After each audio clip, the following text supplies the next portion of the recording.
All right, guys. Well, here we are. Now it is 4 in the morning.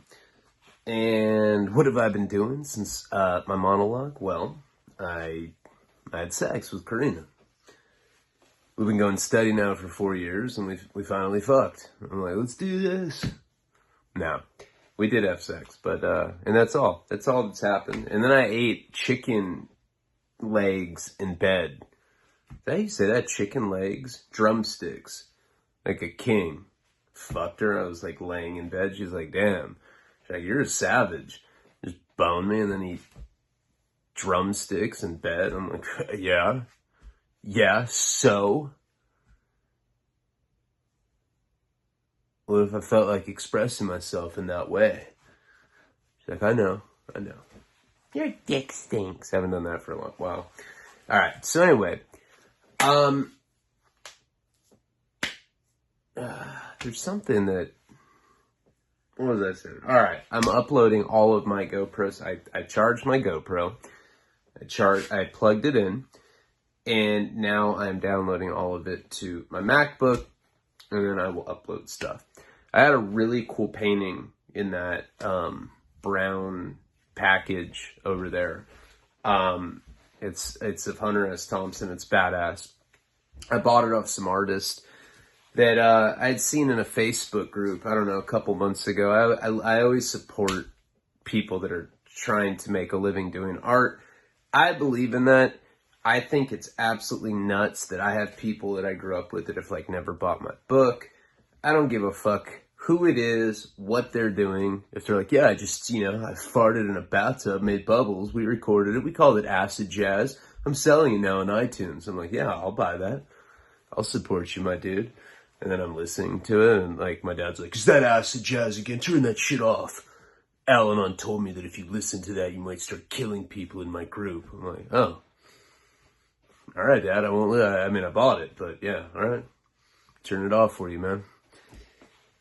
I support all my friends, someone puts out an album, a book, a film, whatever it is, I support it. Even if some dude has an OnlyFans, I'm like, what? I'm supporting my homeboy. Yeah, we did county time together. Yeah, he did shit like this in there too. He never changes. All right.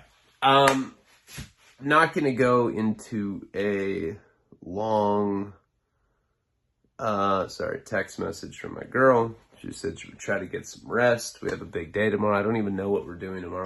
What is tomorrow? Monday? I don't even know what that means. But she's texting me at 4 in the morning, and she's probably mad because I'm being loud. Because we live in a shack. We are getting a new house, though. We're looking all this week. I'm going to buy one. First home that I've owned. And it's definitely something to be proud of. My parents aren't helping me with $1 of that. I've been financially independent for almost 2 years now. And I was when I was a drug dealer or whatever. But, like, this is the first time that it's legal. Like, I pay taxes. And right now, it's crazy. In California, at least, I don't know how it is in the rest of the country, but you can buy a house for 3.5% down. So, like, basically, I only need like $30,000 or $40,000, which I have, and I'm gonna buy a house. And I am sure that we'll butt fuck in the house. But like, come on, it's Martin Luther King Day. Let's butt fuck. All right. Well, yeah, I guess that's it. I mean, I should go right into the video. I forget why, but Karina says that there's some reason we're doing something today. I just, for the life of me, cannot remember what it is. I know on Tuesday I'm going to record an audiobook. Seth Ferrante's. I got one out of the way. I'm trying to do like 2 or 3 more. I'm also doing Christina Sunshine's book about growing up with Boston George as her dad. Going to be doing some Tony O'Neill and some other authors as well. I'm trying to get 100 audiobooks done in the next year. And you just have to record it once, and then every time one of those audiobook sells, I get $5. Multiply that by 100. Most books, you know, sell 20 to 30 copies a month. Unless they do, you know, like my book sells, I don't know, 200 to 400 a month on Audible. I sell a lot on Audible, and it sucks because when I got that contract, I was in rehab, and someone's like, yeah, sign this and we'll give you money. And I was like, oh yeah, I'll do anything for money. All right. And boom, if I hadn't done that, I would get $10 a copy for those. And Audible, it's like $20 for the audiobook, but if you sign up for Audible, you get 3 free titles, and a free title counts as a sale. So just keep that in mind. If you don't have Audible, you can sign up for it. And if you choose Wasting Talent as one of your books, I get credit for it. I don't donate the money from the audiobook to prison reform stuff, but I do the paperback. So I keep the digital Kindle copy royalties. But lately, like because I just have that in a savings account. Like we have that on like a green dot card that we never touch. And I think I'm going to start donating all the money from my book, period, to the Paul Project, you know, because it's going to take some money to mobilize that. We're going to have federal subsidies and all that. That was like really the point when I had started fundraising for that, you know, a year ago, was to be able to get legal work, people to write grants, people to get federal subsidies for it. And once we have that, once the government is sponsoring my efforts, we're really going to be able to like mass distribute that. And that's amazing. You know, how many people have gotten busted for selling heroin and then they distribute Narcan? They're like, oh, fuck it, I flipped. I'm trying to save lives now, dog. And that's true, and that's paying my karmic debt. And for every life I save, I know Paul is definitely smiling down. If he was alive today and here with us, it's something that he would be about, even if his name wasn't attached to it. He was just he was a selfless dude that was always fucking helping people. I miss him terribly. Just what a shitty, horrible, fuck that part of life. All right, now we're in a raha mood. I'll never say that again. Let's get into the video. Because I'm going south. Going south is like an expression that my friends and I say when we're on acid or when we're tripping on anything. You know, because you can be on a good trip and then someone can say some crazy shit. They'll be like, hey, let's talk about your grandparents' deaths. And you're like, oh, south. You like crash like a fucking fiery jet engine just hitting a mountain. That's going south. But that's applicable to things outside of hallucinating off fungus that grows on cow shit. I feel bomb. What about you? Yeah, me too. I feel like a cow. All right, let's get into the story. So, all right, so this story gets fucking crazy. Remember, this is like the prelude up to the Henry stuff, which it's all going to come together eventually. But as it stands, I'd started dating Kelly, stripper, Santa Maria, and she had asked for exclusivity. So it made me sign something. She's like, yep, just initial here, here, and here. And if you lie to me, I'll cut your cock off. I was like, oh. Like, consulting with an attorney. I'm like, I don't know, man. The cock thing, it seems like a liability. He's like, it'll match your personality, bitch. I'm like, okay. And of course, the first or second night that we're dating, like boyfriend, girlfriend, I fucking cheat on her because I'm a pig, I'm a dog. I don't know why I did that. You know, usually the way that I work, and I don't know if this is other people, because interestingly enough, I really don't talk about this kind of stuff to my friends ever. You know, it's interesting now that I do content because I'm an open book and I'll pretty much talk about anything. Like, there's nothing that guy won't talk about. It's true. There's really, like, nothing that I feel is off limits at this point. But it used to be in the beginning. I remember, God, I need a cigarette. Hold on. I have to go on a mission, but I can't talk. So I don't know where my lighter's. Hold on.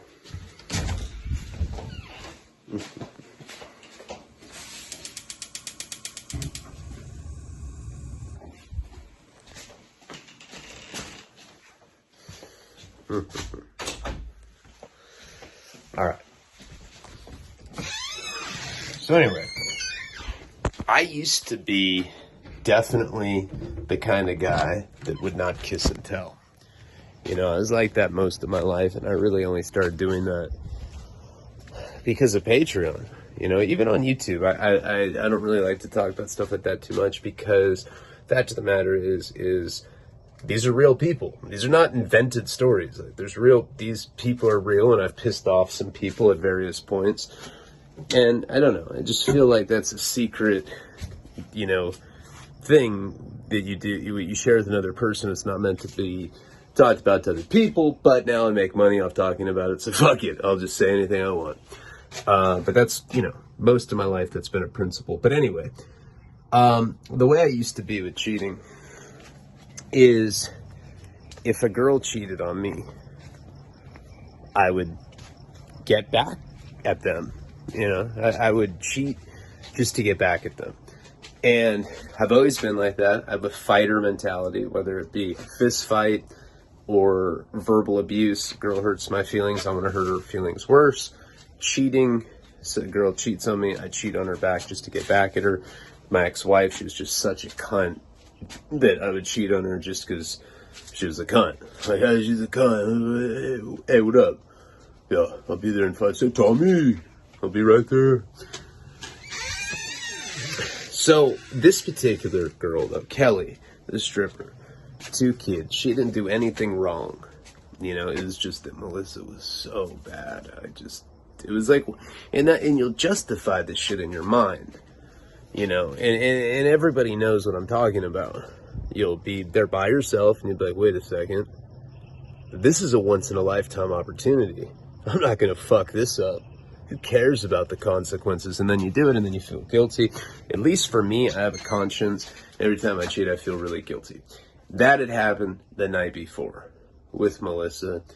I started beating off. She's like, do you need help? And I'm just like, oh, God, just, no, yes, I do, fuck. And it happened. So, just keep in mind that I had done that, and I didn't tell her about it. You know, I definitely know people that they feel so guilty that they'll admit it. I've never been of that camp or that school of thought. You know, I'm usually the kind of guy where I'm like, if I got away with it, fuck it. So I was living at Jeff's now. I'd been kicked out of the sober living. And if you remember the story, this is the period that I had become an alcoholic. I show up at Jeff's door. I have 2 suitcases. I don't know what he was doing. I mean, he was on some new age shit. You know, he was probably dressed in like a Buddha robe with like a diaper on, doing hems.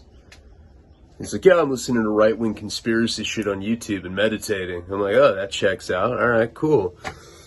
And then he would let me in, and he let me basically live on the couch with him, and that is the point that I became an alcoholic. Remember, he dumped the trash can out. It was completely full of Mickey 40s. He's like, dude, this has been 6 days. There's like 60 fucking 40s right here. So I was just drinking them all day long, not really realizing that I was an alcoholic. I had an agent at that point. She was getting me work, like doing journalism for magazines and shit. But I would get so drunk I couldn't work, and it was just this vicious thing. Paya had agreed that he was going to come with me down to Orange County, really for no other reason than just because I think that Southsiders are just programmed that way. They're like, hey, what are you going to do today, dog? I don't know. Probably risk a parole violation because I'm fucking bored, dog. Are you bored? Yeah, me too. I fucking hate freedom. Beer and girls are fucking disgusting, queer. You know, and they just tend to make bad decisions, but a lot of it is not it's not bad intentions. a lot of it is because they're being loyal, and this guy Paya was being loyal to me. Hey, you don't understand. This white boy walked in on me doing the bukkake. I got his fucking back, dog. I'm ready to take some risks for this fool because he saw me do a bukkake, fool. How many dudes do you know that saw you do a bukkake? None. That's what I thought. I'm gonna go back him up. So I end up swooping this guy up. Now, just so you know, this guy had an 805 on his cheek that was like this big. But like, obviously it was done in prison or with like a prison tattoo gun, maybe outside of prison, because that does happen in that, you know, culture. But whoever had done it, it fucked up. Like, I think they try to make, I don't know, bubble letters or something, and like it like kind of like bled, like the ink was like it just didn't stay very well. So it looked like some like weird birthmark that just happened to say 805.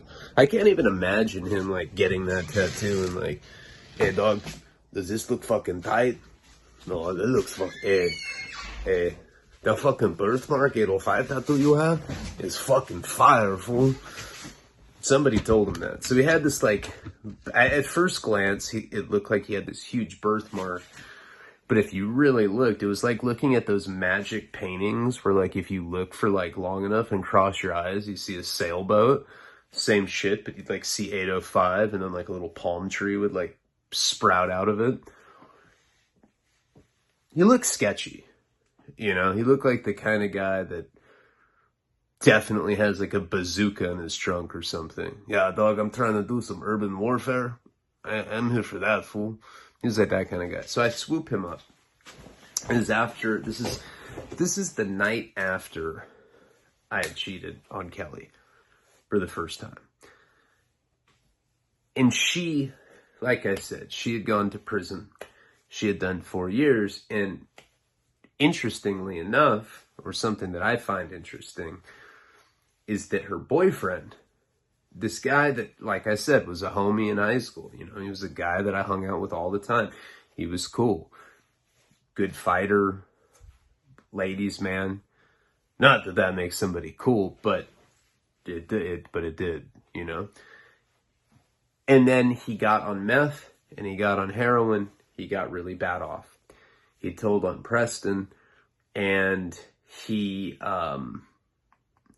ended up, once he became a snitch, like nobody, like I didn't care anymore. It's like, yeah, whatever.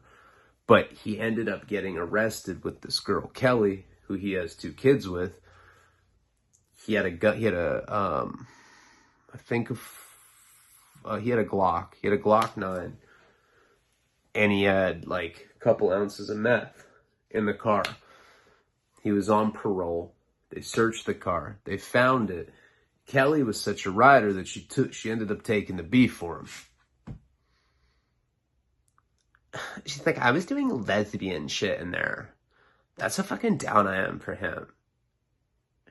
And the reason they broke up, very interesting, and this is not a joke. You know, you guys are probably like, wait a sec. Like, I remember someone was like, wait.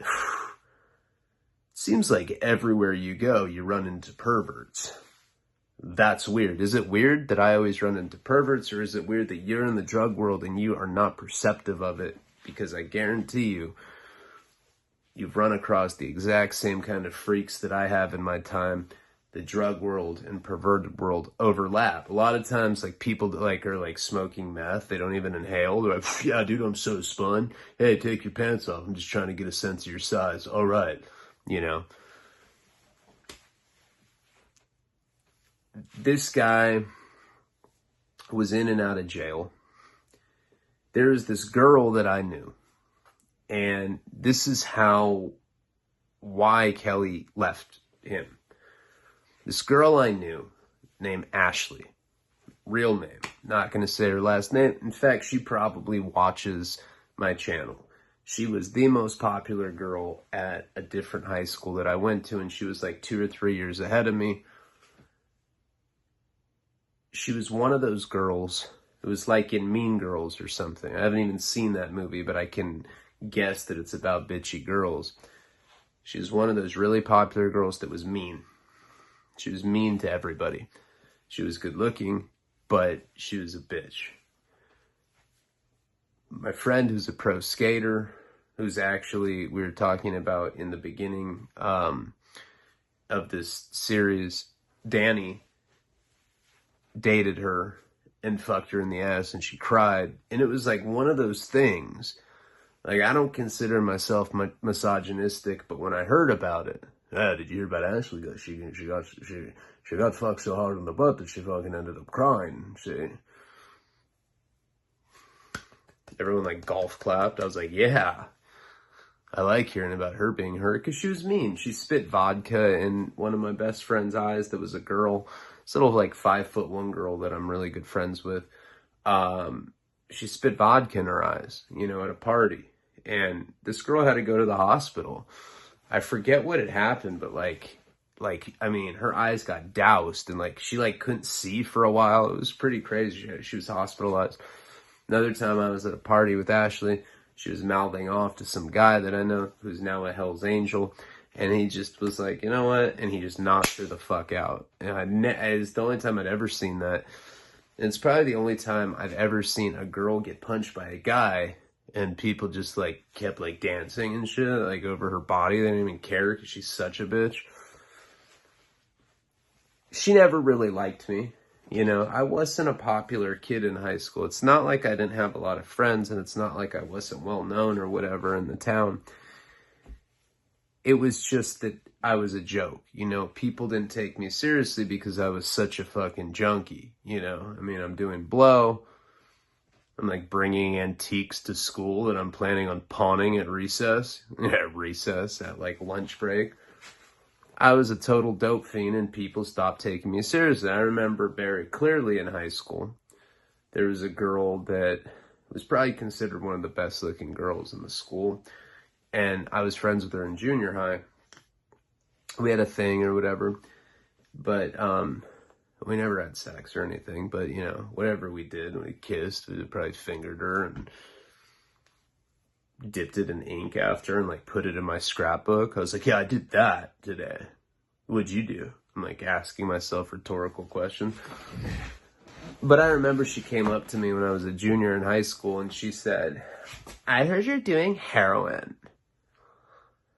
That's fucking bogus as fuck. I'm like, why do you look like that? Because I'm not on heroin. And she left. And that kind of sums up what people thought of me at a certain point. It's interesting when you're in high school and you get on drugs like that, when you're on heroin. I was only smoking it back then, but people, a lot of people that don't know much about heroin think that you can only inject it.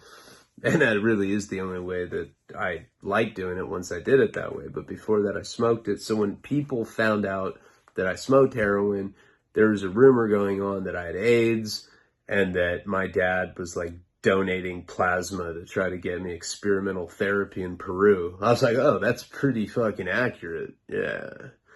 Let's just perpetuate that rumor. Hey, I'm dying. Can someone give me $10? All right, thanks. So, when I ended up getting out of prison in 2013, I've talked about this a number of times. What was very interesting is a lot of the cool crowd in Santa Barbara, for some reason, just accepted me out of nowhere. It was people thought I was a joke for so long, but then I got out of prison and I was buff and tan. I had a little dick, but I was buff. And I had published a book and people were flocking to me that had ignored me previously. Ashley was one of those people.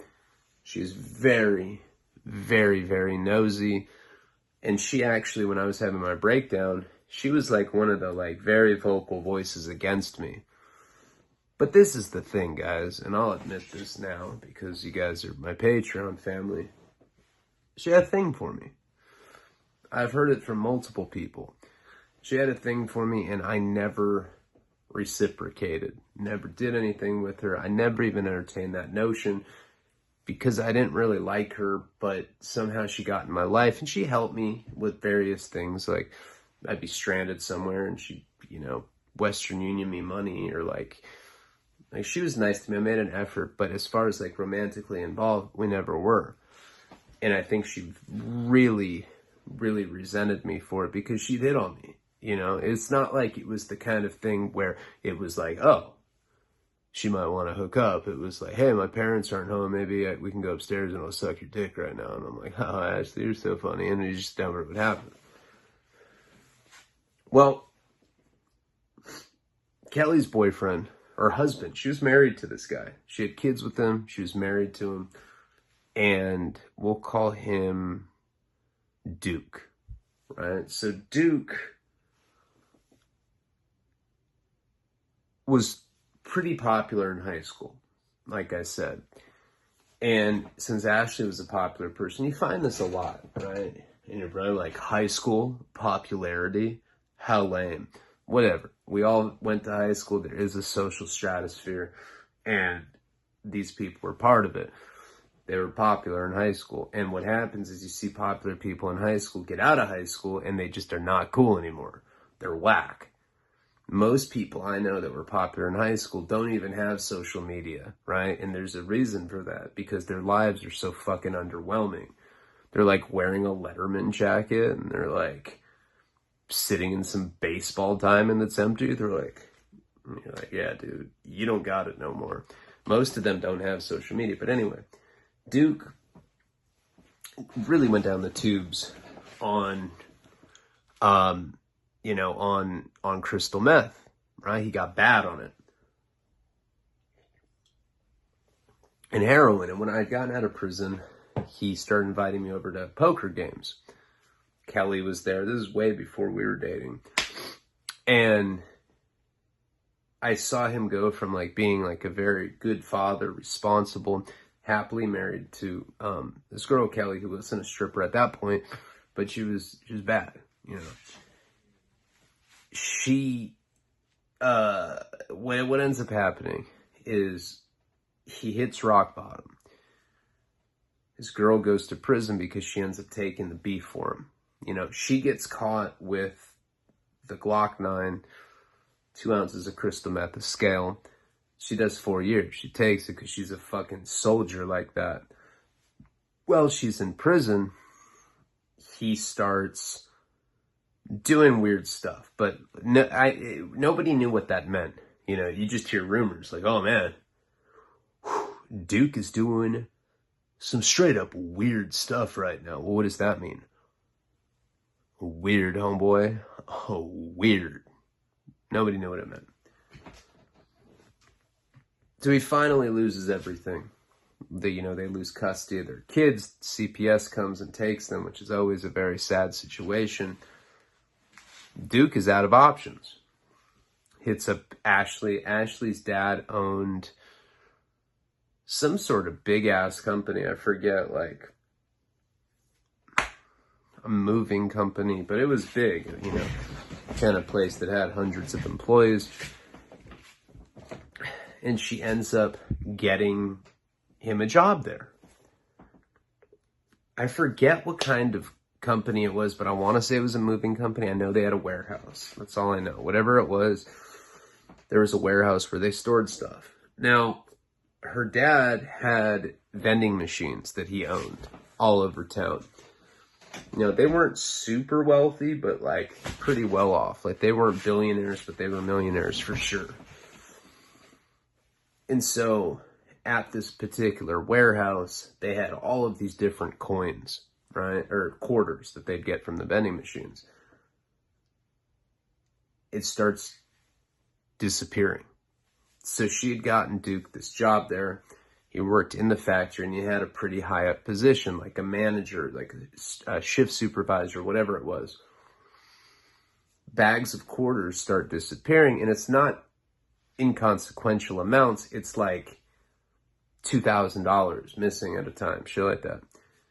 So her dad sets up a camera in the warehouse, night vision, and he starts realizing that Duke is living at the warehouse. He doesn't tell him that he knows. He wants to get it on film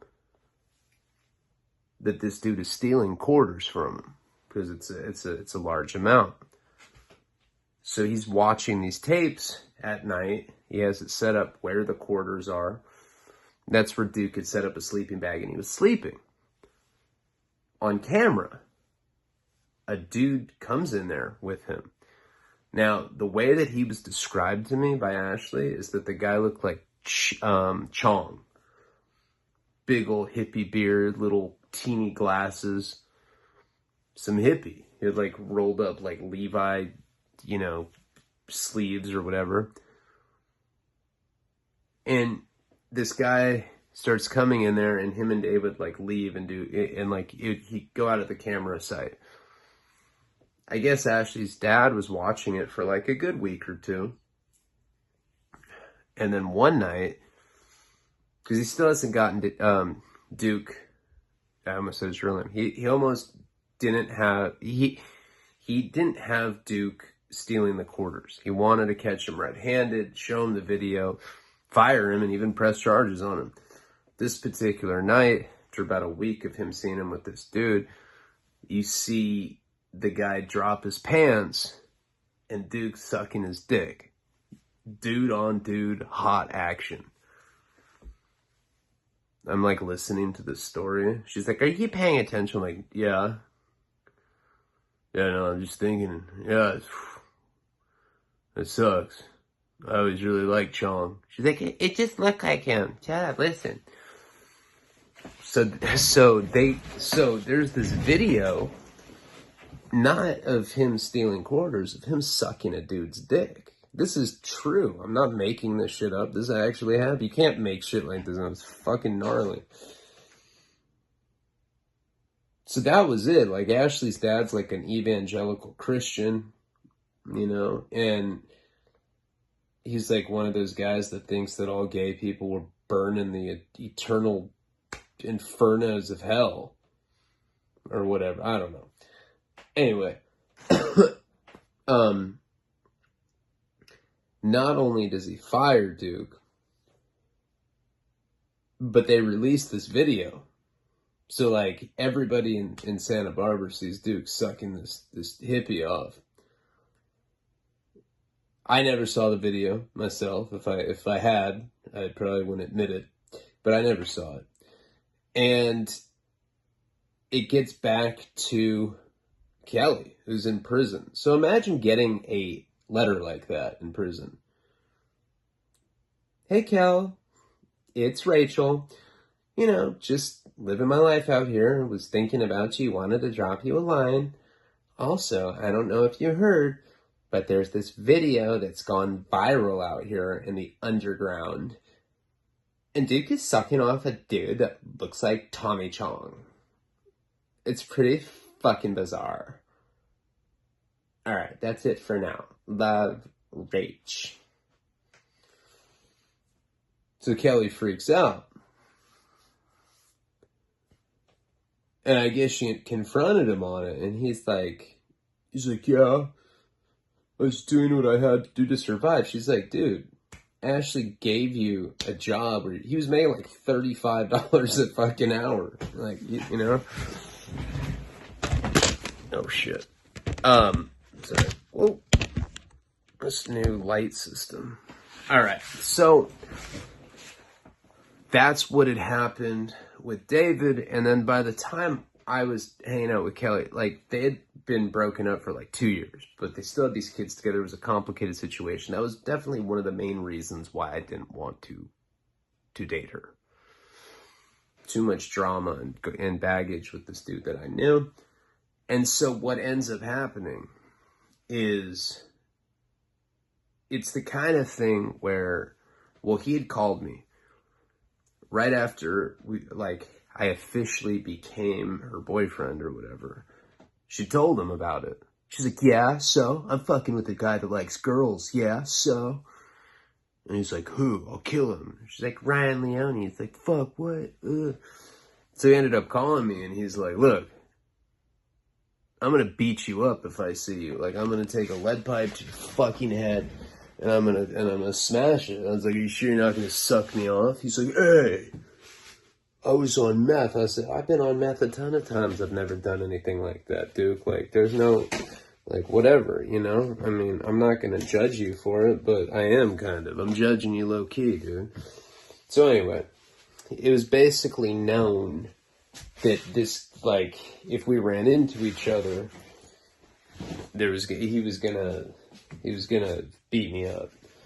And, like, you know, I'm taking an Ambien right now because it's like 5 in the morning, and I don't know, apparently I have to do something in there.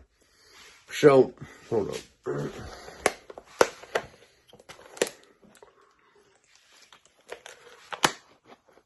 So just remember this. I cheated on Kelly. Her boyfriend, or her ex-husband wanted to beat me up for dating her. Okay. On top of that, I don't know if you remember this story. I don't know if I've ever told you. I'm not going to go too much into it, but I'll give you the cliff notes because it has to do with what's coming right now. And that's what I like about the Origin series, is it allows me to go in a lot of like deep backstory directions.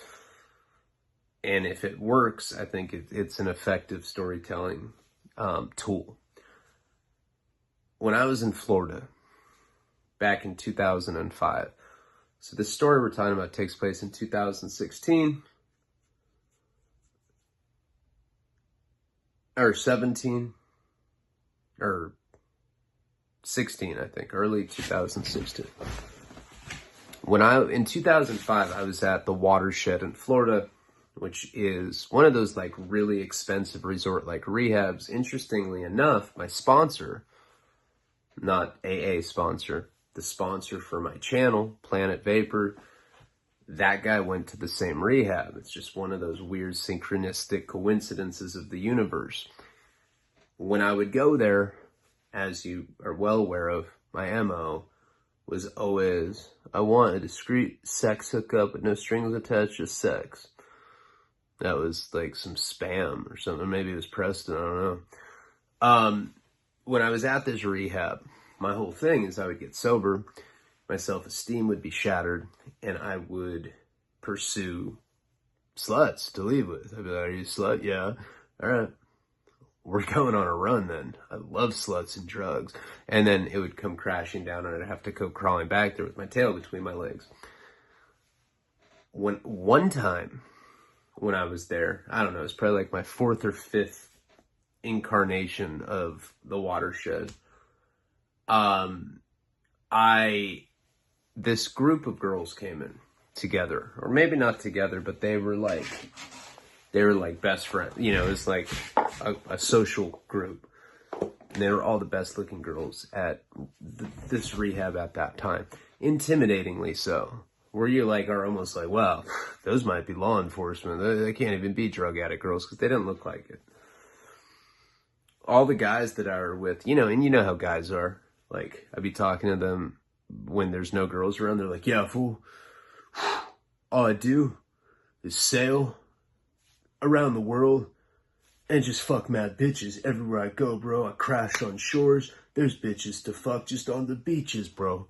There's so much pussy that it fucking, to be honest with you, it starts stinking, bro. I feel like I'm a stinking player or some shit like that, bro. And I'd be like, oh, dope. Yeah, I like girls too. Cool. And then girls would come around and they would be sociophobic. They like wouldn't even talk.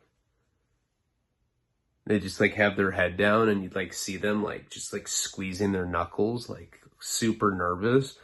Then when the girls would leave, like if you paid attention, like fucking idiot.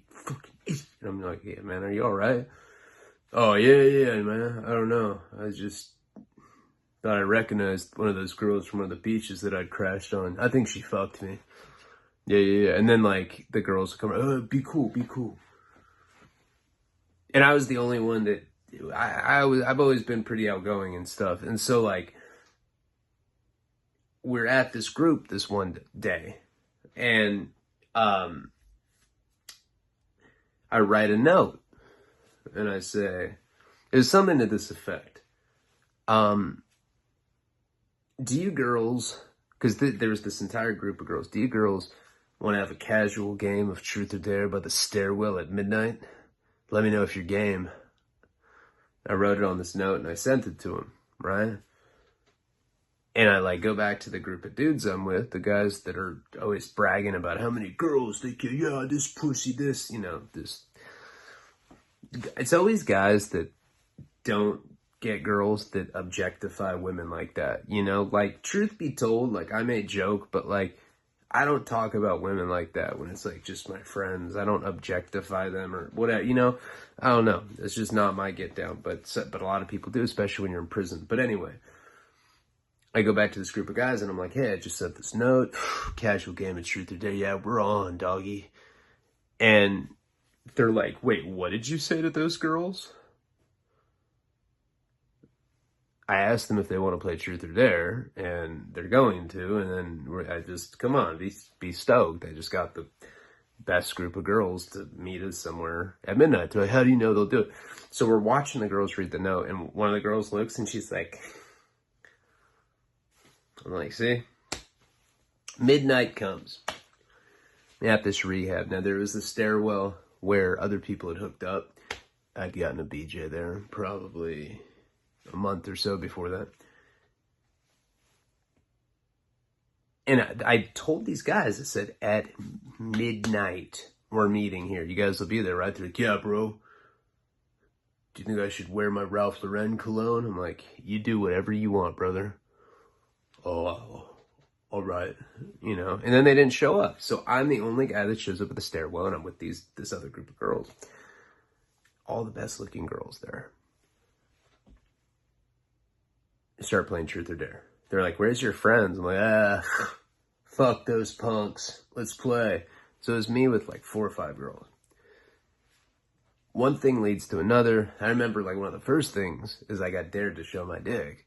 And I showed it. And one of the girls was like, oh, it's so cute. I'm like, yeah, it's totally what I want to hear about my cock. Yeah, cute. 100, you know. One thing leads to another. And it turns into wild ass group sex. Now, one of the girls' name was Darcy. She was, remember, this rehab was in Florida.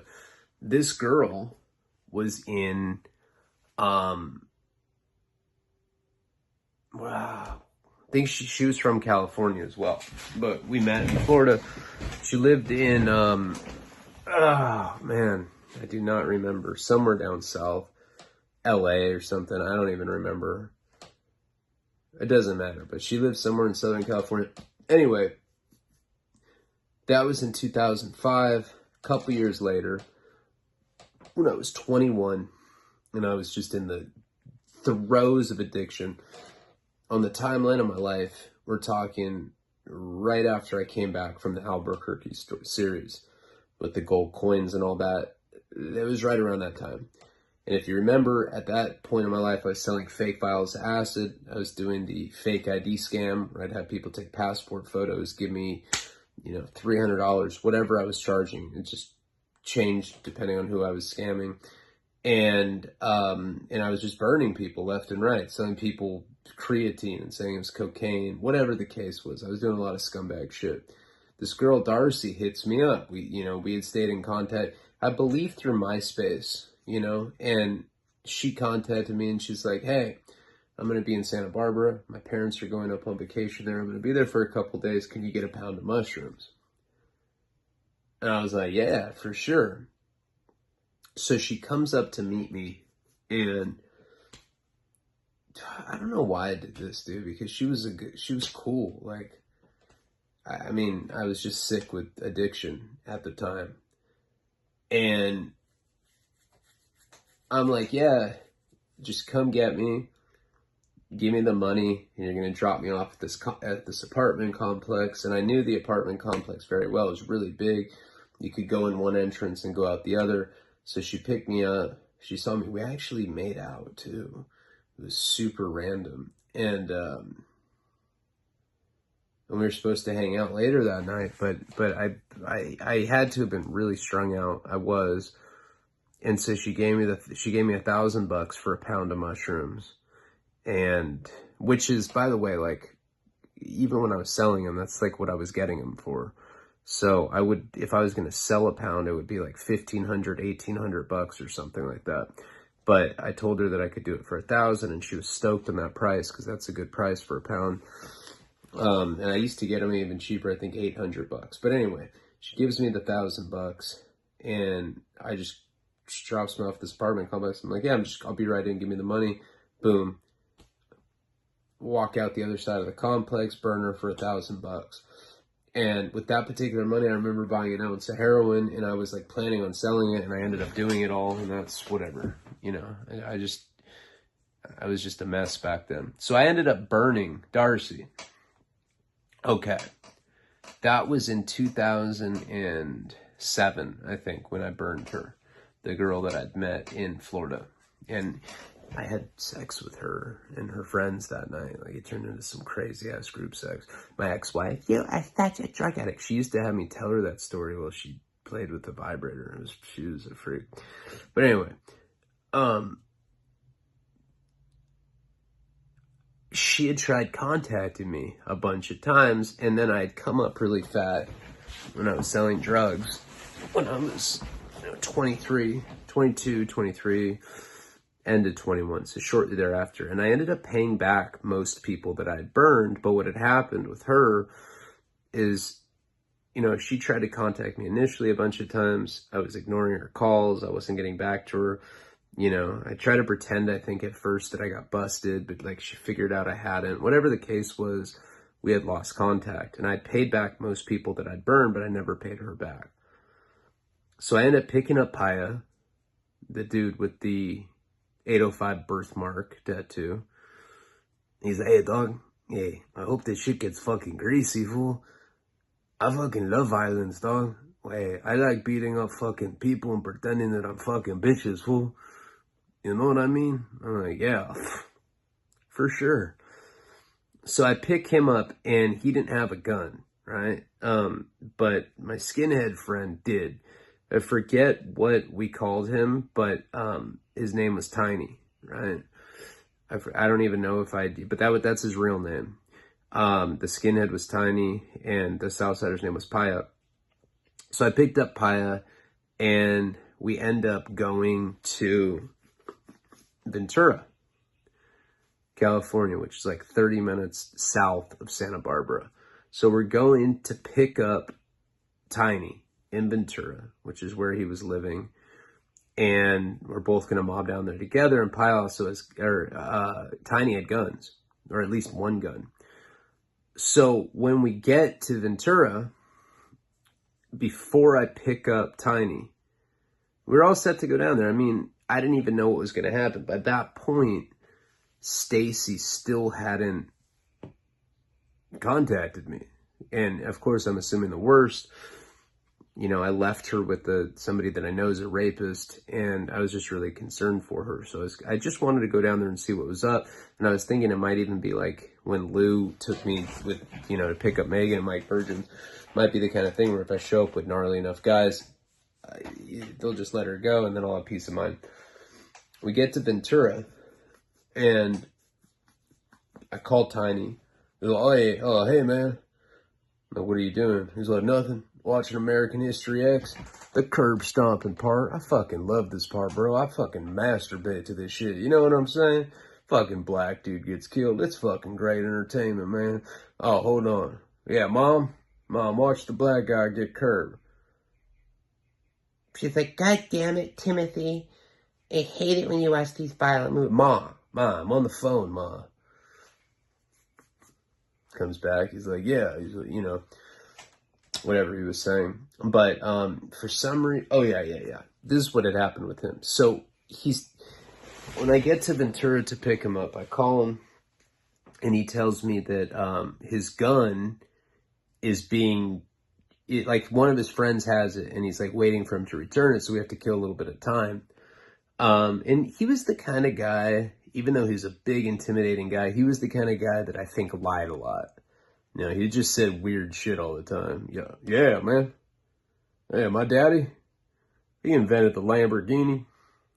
No, I mean, we're on assisted living now, but but he has the patent for the Lambo, man. And someday he's going to get it back. We're going to move out of our duplex, you know, and whatever it was. But he just would say random weird shit like that. So I don't even know if he really had a gun or if, like, you know, if he was just trying to borrow one or if his story added up. He's like one of those guys where I just knew he was full of shit. So anything he said, I just took with a grain of salt. So anyway, now we have to kill time. And I'm with the sketchiest looking guy you could ever imagine. He's got the 805 birthmark thing. And he's like wearing like, you know, plaid shorts and like a wife beater and like, you know, soccer socks and shit. Of course, his wife beater's tucked into his shorts. So Ventura County is the worst county in California, in my opinion, for police. They are the pettiest people I've ever encountered. I've been arrested one time in Ventura when I was leaving a bar. I walked out of a bar, not stumbling. I had probably 4 drinks, and I have a serious tolerance to alcohol. I really do. Karina was saying that today because she's like a hardcore alcoholic, and she's like, yeah, you're one of the only guys I've ever met that can drink with me. Like, she usually drinks people under the table. She's like the chicken Indiana Jones. What were we just talking about? Oh my God. Why did I just... Oh, I was leaving this bar in Ventura, and I wasn't stumbling or anything, and a cop shines a flashlight on my face, and I'm like, he's like, put your hand down now. I'm like, dude, you're shining a mag light in my face. What do you mean? He comes up to me, he's like, are you drunk? I was like, no. He's like, have you had anything to drink tonight, boy? I was like, I had like 4 drinks. He's like, put your hands behind your back. You're going to jail for drunk in public. I was like, the fuck? Dude, I'm leaving a bar. I'm not even going to a car. I'm like literally taking a taxi out of here. This is before Uber. And I actually got arrested for drunk in public for walking out of a bar. I didn't even stumble, nothing. Just for putting my hand up because he didn't like the way I did that. Fucking weirdo. So the last place and that was, you know, the one and only time I got arrested there, I definitely like was always like, Ventura is the kind of place I just do not like to spend time. So we're waiting for Tiny, and he's like, yeah, man, you know, I'd have you come here, but my mom's all mad right now, man, because I was supposed to clean my room. I didn't do it. I was watching Edward Norton curb stomp some black dude.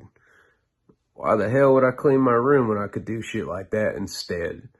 Oh, I don't know. It's probably why you still live with your parents, because you have that kind of mentality, man. Oh, man, yeah, I know. I just giving you a hard time, man.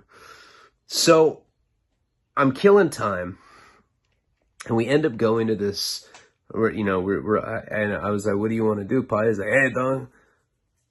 Oh, no, I'm just trying to get violent, fool. Do you think you can get me a Monster Energy drink? That shit always makes me way crazier, fool. So I was like, why don't we get some food? So we end up going to this like Mexican restaurant. It's like a sit-down restaurant. You know, we're looking for a sit-down restaurant because we wanted to kill time or whatever. So we end up sitting down at this restaurant. Everybody's looking at Paya because he looks like such a gangbanger. It literally looks like at any moment he could, like, somebody could just like give him a bad look, the wrong look, and he'd like literally like pull a gun out and kill them. He looked like that kind of guy. We're at this Mexican restaurant and we eat, probably there for like an hour. We're just talking. I don't know what he's telling me, some weird ass shit. He's like, dog, I don't think I'm gonna start rapping, fool. Rappers get bitches, fool. And I love bitches. You know what I'm saying? My dad loves bitches too, dog. That's why I'm here, fool, because he had sex with a woman, fool, my mama. I swear to God, dog. I'm like, I believe you. And so after we finish eating, I walk outside. So this is like in some strip mall or something. It's like a nice sit-down Mexican restaurant in a strip mall. And I walk out to smoke a cigarette, and I had left my cigarettes in my car. So I end up like you know, he's still in there. I left him. He's like drinking horchata or whatever the fuck he's doing. And I have to go to my car, which is parked like, I don't know, halfway across the parking lot. I go get my cigarette. I'm walking back and I see some really tall guy with a Volcom shirt, like in the clothing company, skate clothing company. I see him kind of walking up on me, you know? And I'm like, am I just tripping? You know, is this something that's in my head, or is this guy like, he's moving on me kind of quick? I kind of like look up at him and I like do that thing where I acknowledge him a little bit. And it seems to make him mad. When I do that, he like starts charging me. And like it happens so quickly, I didn't even know what to do, but he goes to hit me and I put my hand up. Oh, Dad, what are you doing, man? I put my hand up, I like block the first couple hits, but he gets a good one on my cheek. Bam! And knocks me down. I'm laying in this parking lot. I'm like, what the fuck? Like, I have no idea who this guy is. I have no idea why he just punched me. And like, I'm like, and he really hit me hard, like where like I fell down. I get up and I like put my hands up to fight him. Like, I'm like, what the fuck? He backed up at that point. And he's just kind of looking at me and he just goes and like goes for my waist and tackles me. We're rolling around. He's punching me. He gets me good. And I'm thinking in my head, I'm like, where the fuck is Paya? Paya would kill this guy. Finally, I'm like wearing, I guess cargo shorts. I don't know, something with like a pocket, like on the short leg. And he sticks his hand in my paw. I like thought he was like trying to like play with my dick or something. And it was like making me thrash even more. And he rips my wallet out. And he just runs off. I got straight mugged, right? I was like, what the fuck? It was so random. And he beat me up pretty bad. I was like leaking. I was bloody. And I'm just kind of like laying there and some like older lady comes up. She's like, oh my God, are you all right? And I was like, yeah, I think I just got mugged. She's like, you're probably trying to buy pot. Do you smoke grass? And I was like, no, I wasn't doing anything like that, ma'am. I just got beat up. How about some compassion about the fact that I just got mugged? You look like a grass smoker, you know? And so, like, I guess I'd taken long enough where Paya paid the bill and came outside and he saw me. He's like, hey, what the fuck? And he runs up to me. He's like, what happened, fool? I was like, I don't know. Some dude just came up and took off on me. We wrestled on the ground, and he got my wallet from me and took it. He's like, dude, that fucking sucks, dog. I wish I was out there. I would have beat his fucking ass. And like, as we're standing there talking, this car pulls up. Like it's the kind of thing where we're in a parking lot, and like the car could only, you know, like a car can only go in one direction, but it was going the wrong direction. Like, you know, you're supposed to go a certain way. The car's going the other way. They stop right in front of me. And there's a girl in the passenger seat. And she's like, now we know where you live, asshole. And it's Darcy, the girl that I burned for the pound of mushrooms. Like, dude, I don't know, fucking 13 years before or something. I was like, what the fuck? And Paya's like, dude, know that bitch? And I was like, I like started explaining it to him. They sped off right after she said that. It was obviously like her boyfriend or whatever. I don't know, because she lived, I think in LA or something. She lived in a completely, I don't know how I happened to run. She must have seen me in the, like at some point, maybe at the restaurant or who knows. But she wasn't even from there. It was just a completely random act of bad luck. And they took my wallet. Now, the problem with that is that I never changed my mailing address, ever. I think that's the convict in me. Like, I'll always keep my mailing address my parents' house because I never lived there, and I don't want the government or anyone else, for that matter, to know my personal address because I'm just a paranoid convict who's done a lot of meth and I've stuck shampoo bottles up my ass, and now I'm fucking paranoid about everything. And I'm like, fuck. My parents' address. I don't want them going up there because they never, you know, before that, when I burned her, That was so long before. I mean, this is 2016. This was almost like, this is like 10 years before that is when I burned her. I hadn't seen her in that time. Like I said, when I came up selling drugs, I was paying back a lot of people that I burned. She's just one of the people that I never was able to get a hold of. And so this completely changes the trajectory for that day, because I'm like, now I'm all tripping out and I like feel like obligated to go make sure my parents are right. And Paya's like, hey, I'll fucking kill those people. They were white too. I fucking hate white people. And we will get into the next installment of the Origin series, which I think maybe there's one, maybe 2 videos left where it comes together before the Henry thing. But I appreciate you guys. It's late. I need to pass out. I'm fucking tired. Palabra.